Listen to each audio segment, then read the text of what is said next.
Hey welcome guys. കുറേ നാളായി തഞ്ചാവൂർ പോകണമെന്നൊരു ആഗ്രഹമായിട്ട് നമ്മൾ എറണാകുളത്ത് നിന്നാണ് ട്രെയിൻ കയറിയത്.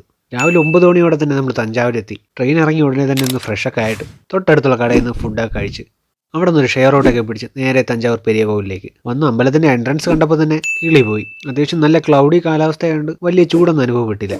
ഇവിടുത്തെ ഒറ്റക്കല്ലിൽ തീർത്ത നന്ദിയും ഏറ്റവും വലിയ ശിവലിംഗ പ്രതിഷ്ഠയും ഇവിടെ തന്നെയാണ്. ഈ ഒരു അമ്പലം 1000 വർഷങ്ങൾക്ക് മുമ്പ് പണി കഴിപ്പിച്ചാണെന്ന് പറഞ്ഞാൽ ഒരു അത്ഭുതം തന്നെയാണ്. ഇവിടുത്തെ ഓരോ കൊത്തുപണികളും ചുവരെഴുത്തുകളും വളരെ അത്ഭുതം നിറഞ്ഞതാണ്. നമ്മൾ അമ്പലത്തിലൊക്കെ കുറേ ടൈമൊക്കെ സ്പെൻഡ് ചെയ്തിട്ട് അവിടെ നമ്മൾ ഇറങ്ങി. അവിടെ നിന്ന് പുറത്തിറങ്ങിയപ്പോൾ തന്നെ തഞ്ചാവൂർ സ്പെഷ്യലായിട്ടുള്ള ബൊമ്മയൊക്കെ കാണാൻ പറ്റി. പിന്നെ നമ്മൾ അവിടെ നിന്ന് പുറത്തിറങ്ങി റിഫ്രഷ്മെൻറ്റിനായിട്ട് ഒരു നാരങ്ങ വെള്ളമൊക്കെ കുടിച്ച് അടുത്ത ഒരു പാലസിലേക്കാണ് പോയത്. പാലസ് പോകുന്ന വഴി വിശന്നുകൊണ്ട് ഫുഡും കഴിച്ചിട്ടാണ് പോയത്. ഈ പാലസിൽ എൻട്രി ഫീസ് ഉണ്ട്. ഒരാൾക്ക് 50 രൂപയാണ് നിരക്ക് വരുന്നത്. പണ്ട് കാലത്ത് ഒരുപാട് സാധനങ്ങളും വിഗ്രഹങ്ങളും ഒരുപാട് കാണാനുണ്ട്. പാലസിൽ ഒരുപാട് കാഴ്ചയൊക്കെ കണ്ടിട്ട് നമ്മൾ തിരിച്ച് റെയിൽവേ സ്റ്റേഷനിലേക്ക് വന്നു. ഒരുപാട് നല്ല മെമ്മറീസ് സമ്മാനിച്ച ഒരു യാത്രയാണിത്. ഇതുപോലുള്ള വീഡിയോകൾക്കായി പേജ് ഒന്ന് ഫോളോ ചെയ്തേക്കണേ.